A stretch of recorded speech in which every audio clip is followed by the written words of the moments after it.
नमस्कार प्रिय विद्यार्थी आणि विद्यार्थिनींनो, आपण पहिल्या व्हिडिओ क्लिपमध्ये इतिहास लेखन पाश्चात्य परंपरा या प्रकरणामध्ये दोन मुद्दे आपण घेतले की इतिहास लेखनाची परंपरा आणि आधुनिक इतिहास लेखन पाश्चात्य देशांमध्ये कशा पद्धतीने इतिहास लेखन होत आलं त्याचा मागोवा घेत असताना हे दोन मुद्दे आपण पाहिले।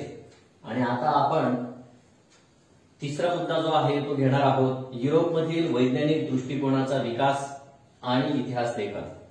याचे आपण दोन भाग करून घेऊया। युरोपमधील वैज्ञानिक दृष्टिकोनाचा विकास हा एक भाग करू आणि इतिहास लेखन हा दुसरा भाग। तर आपण यामध्ये प्रथम बघूया युरोपमधील वैज्ञानिक दृष्टिकोनाचा विकास कशा पद्धतीने डेव्हलप होत गेला। तर जशी आपल्या देशामध्ये स्थिती त्याच पद्धतीने युरोपात सुद्धा होती, पण युरोपात आपल्यापेक्षा अगोदर ते लोक जागृत झाले, वैज्ञानिक दृष्टिकोन त्यांनी स्वीकारला। तर त्यांची सुद्धा सुरुवात 18व्या शतकापर्यंत युरोपात तत्वज्ञान आणि विज्ञान या क्षेत्रात प्रगती झाली। नंतर वैज्ञानिक पद्धतीचा वापर करून सामाजिक आणि ऐतिहासिक वास्तवांचा अभ्यास करणे शक्य असल्याचे विचारवंतांना वाटू लागले। म्हणजे वैज्ञानिक पद्धतीचा वापर इतिहासात सुद्धा करता येऊ शकतो आणि तो वापर करून सामाजिक आणि ऐतिहासिक वास्तव जे आहे हे शोधता येऊ शकतात आणि असा अभ्यास करणे शक्य आहे असं विचारवंतांना वाटू लागलं। त्याचबरोबर युरोपीय देशांमध्ये जसं इंग्लंड, फ्रान्स, जर्मनी, येथे ग्रीक, येथे विचारवंत जसे पुढे आले तसं अमेरिकेत सुद्धा अमेरिका आणि युरोप या दोघं खंडांमध्ये तेथे इतिहास आणि इतिहास लेखन या संबंधी विचार मंथन सुरू झाले। नंतर इतिहास लेखनात वस्तुनिष्ठतेला महत्व प्राप्त झालं। जे इतिहास लेखन जे आहे सूत्रबद्ध शिस्तबद्ध कसं करता येईल त्या पद्धतीने वस्तुनिष्ठता आली। याआधी होणाऱ्या ईश्वरविषयक चर्चा आणि तत्वज्ञान यांच्याऐवजी इतिहासाला महत्व प्राप्त झालं।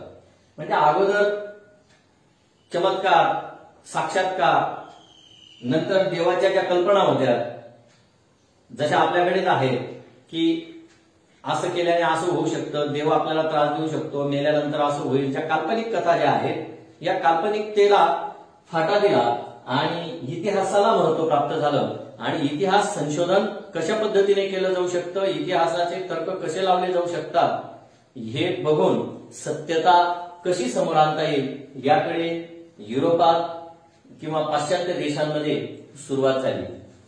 त्याचबरोबर जर्मनीमध्ये सुद्धा 1737 मध्ये गॉटिंगेन विद्यापीठाची स्थापना झाली आणि तेथे सुद्धा इतिहास संशोधनाला सुरुवात झाली आणि इतिहासाच्या अभ्यासाची केंद्रे जर्मनीमध्ये ठिकठिकाणी सुरू झाली।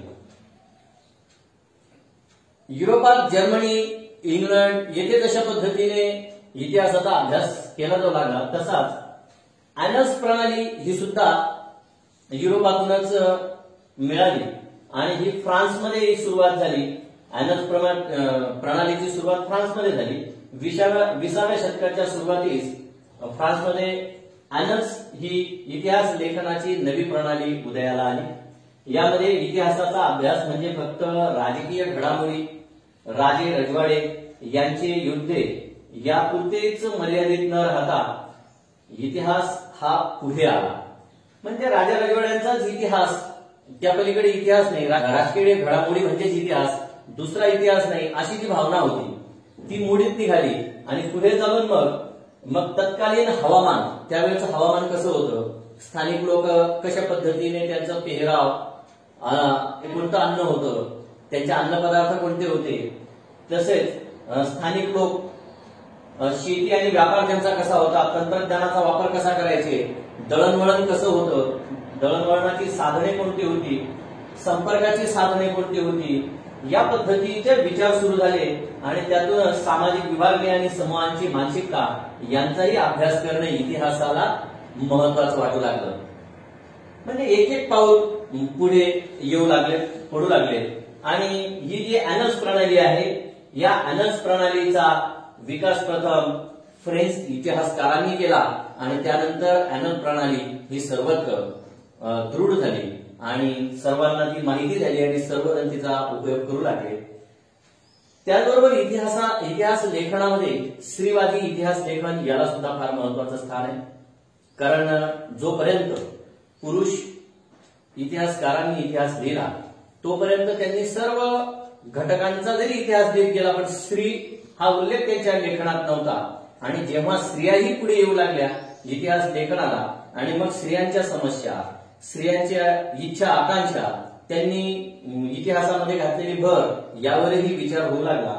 आणि याच पद्धतीने इतिहास लेखन स्त्रियांच्या दृष्टिकोनातून केलेली इतिहासाची पुनर्रचना ही स्त्रीवादी इतिहास लेखनाची महत्वाची भूमिका आहे. कारण त्यांनी त्यांच्या दृष्टिकोनातून त्यांच्या अनुभवातून इतिहासाची पुनर्रचना केली.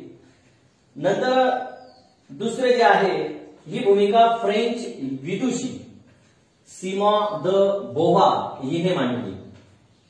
स्त्रियांची जी भूमिका आहे ती फ्रान्समधील जी विदुषी म्हणजे ज्या पद्धतीने आपल्याकडे ऋषी असतात, पुरुष असेल संन्यस्त असेल, संन्यास धारण करून ऋषितुल्य काम करणाऱ्या व्यक्तीला ऋषी म्हणतात, तसं स्त्री जी असेल तिला विदुषी म्हणतात. ही तशी विदुषी होती फ्रान्सची सिमॉन द बोव्हा हिने ही स्त्रीवादी भूमिका मांडली.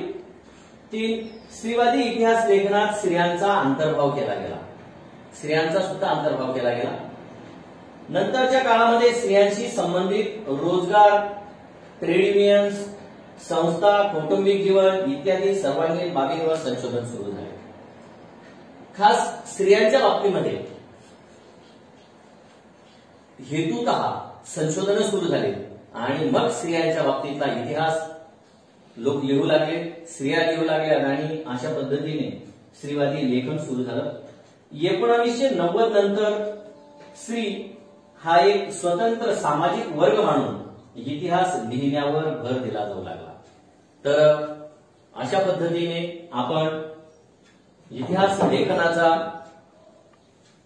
युरोपमधील वैज्ञानिक दृष्टिकोन आणि इतिहास लेखन बघत असताना आपण अनस प्रणाली आणि स्त्रीवादी लेखन हे बघितलं. आता पुढच्या व्हिडिओ क्लिप्समध्ये ही स्वतंत्र क्लिप आपली विचारवंतांच्या विचारांवर आधारित असणार आहे. आपण पुढच्या क्लिपमध्ये युरोपमधील विचारवंतांनी इतिहास लेखनात जी भर घातलेली आहे त्याचा अभ्यास आपण करणार आहोत. तर आता आपण ही क्लिप इथेच थांबूया. धन्यवाद.